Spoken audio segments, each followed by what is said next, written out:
Kemarin disampaikan bahwa salah satu poin yang menjadikan seorang muslim terjerumus ke dalam neraka adalah wanita yang tidak menghargai suaminya. Padahal syarat seorang wanita untuk masuk surga itu sangatlah sederhana. Hanya 4 syarat saja, yaitu yang pertama, menjaga sholat wajib.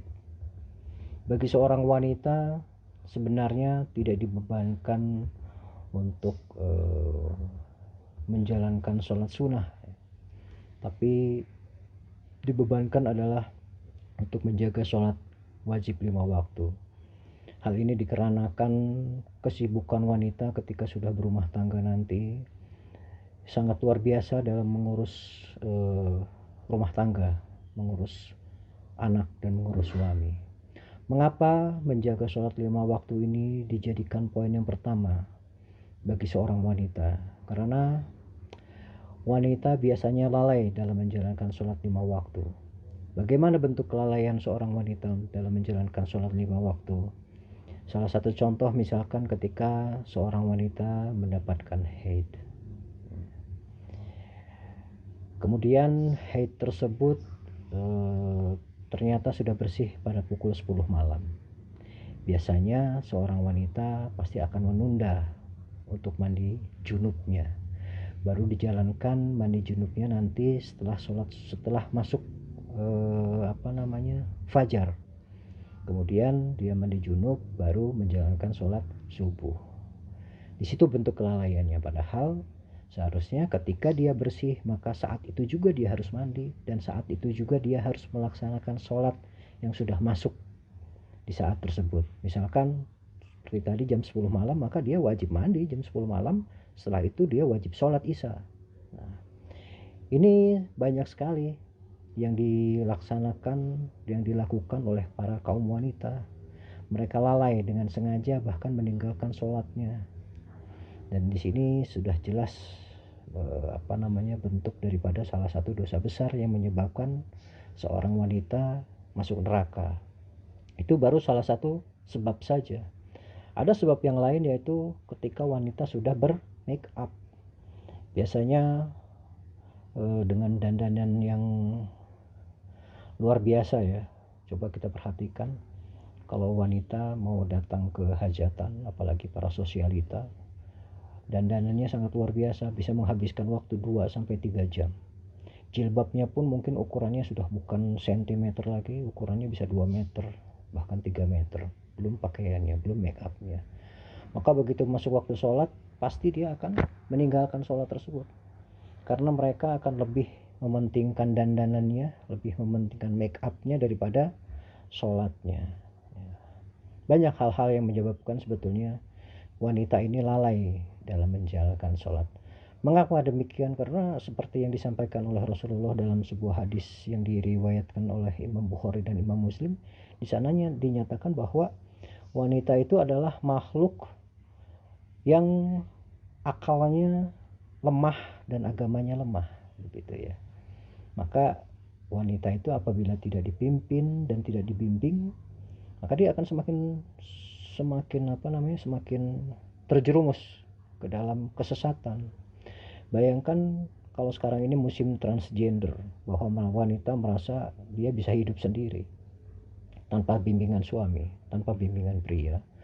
Padahal sudah sunatullahnya bahwa pria itu adalah menjadi imam bagi para wanita.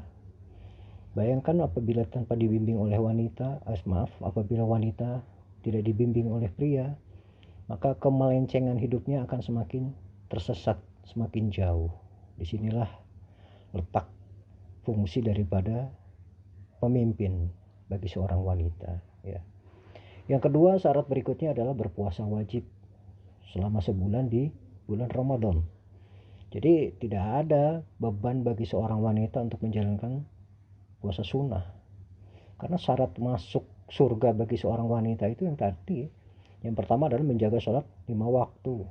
Yang kedua adalah berpuasa wajib di bulan Ramadan.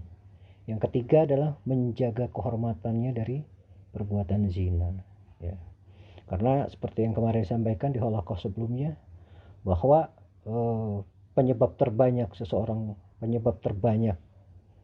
kaum muslim masuk neraka itu adalah karena lisan dan kemaluan. Ya. Itu yang 3 poin penting, tapi yang paling banyak wanita masuk neraka dan gugur di situ adalah karena dia tidak taat pada suami. Jadi syarat yang keempat itu adalah taat pada suaminya.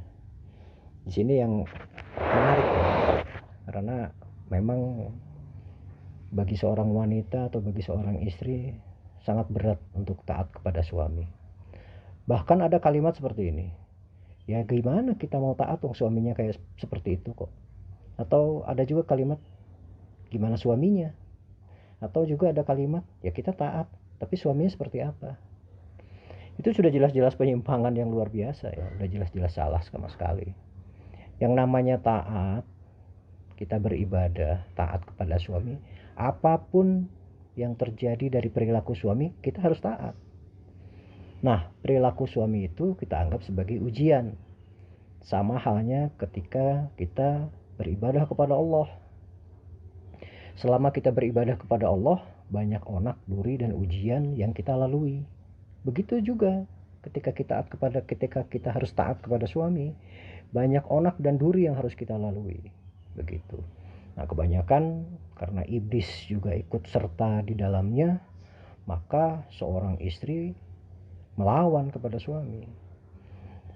Rasulullah sendiri pernah bersabda bahwa seandainya di antara manusia diperkenankan untuk bersujud, maka seorang istri akan saya perintahkan untuk bersujud kepada seorang suaminya. Atau bahkan ada juga yang menyampaikan bahwa seorang istri apabila menjilat nanah yang ada di suaminya, itu masih tetap kehormatannya itu masih belum cukup untuk menyamai suaminya. Bahkan dalam sebuah riwayat di situ disampaikan bahwa seorang istri itu tidak boleh tidur sebelum mendapatkan ridho dari seorang suami. Ya, luar biasa kan ya. Jadi jangan main-main sama suami. Sama seperti halnya seorang suami tidak boleh main-main dengan ibu kandungnya. Karena ridho daripada Allah itu terletak pada ridho seorang ibu bagi seorang suami, bagi seorang laki-laki. Begitu juga bagi seorang istri, ridhonya Allah itu bergantung kepada ridhonya suami. Ketika suami menyatakan ridho, maka Allah pun ridho dan boleh memilih masuk surga dari pintu manapun. Apa sih sebetulnya yang dimaksud apabila suami ridho? Ridho itu adalah apabila seorang istri meninggalkan suami dan si suami ini merasa benar-benar kehilangan, tidak bisa melakukan apapun apa yang dahulu dikerjakan oleh istrinya. Jadi jangan bangga ketika seorang suami bisa melakukan pekerjaan-pekerjaan istrinya. Sekarang ini kan banyak beredar di media sosial bahwa rezeki seorang suami bergantung kepada istrinya. Itu salah. Rezeki seorang suami itu bergantung kepada ibu kandungnya, bukan kepada istrinya. Nah, suami itu memberikan nafkah kepada istri selain berupa bentuk kewajiban, juga berupa bentuk daripada sedekah seorang suami kepada istri. Jangan lupa bahwa fungsi utama dari seorang suami terhadap istri adalah bukan untuk mencari nafkah. Ingat ya, ini fungsi utama. Fungsi utamanya itu adalah menjaga keluarganya dari jilatan api neraka. Ya. Jadi jangan salah kaprah. Banyak yang menyebutkan bahwa gak bisa, perceraian terjadi gara-gara suaminya gak bisa mencari nafkah. Jangan lupa, seorang wanita apabila belum punya suami atau tidak punya suami, untuk masuk ke dalam surganya itu susah, karena syaratnya menjadi banyak ya. Sementara kalau kalau sudah menjadi seorang istri memiliki suami, syaratnya sangat mudah, hanya 4 saja. Cuman banyak yang gugur di situ juga. Karena tadi yang saya sebutkan tadi, tidak taat kepada suami. Ya. Kemudian kalau kita melihat dari sisi yang lain ya, melihat kepada sisi suami. Suami pun sebetulnya memiliki kewajiban terhadap seorang istri yang diatur dalam Al-Quran. Misalkan kewajiban suami itu adalah memperlakukan istri dengan baik. Ini pun diatur dalam Al-Quran, Quran surat An-Nisa ayat 34. Ya. Memberikan pakaian, makanan, dan tempat tinggal semampunya. Ini dalam Quran surat At-Tolak ayat 6. Jadi begini ya, kewajiban seorang suami itu memenuhi kebutuhan rumah tangga, memenuhi kebutuhan pokok. Artinya begini, suami tidak berkewajiban untuk memberikan kosmetik misalkan kepada seorang istri. Kenapa? Karena tanpa kosmetik rumah tangga tetap bisa berjalan dengan baik.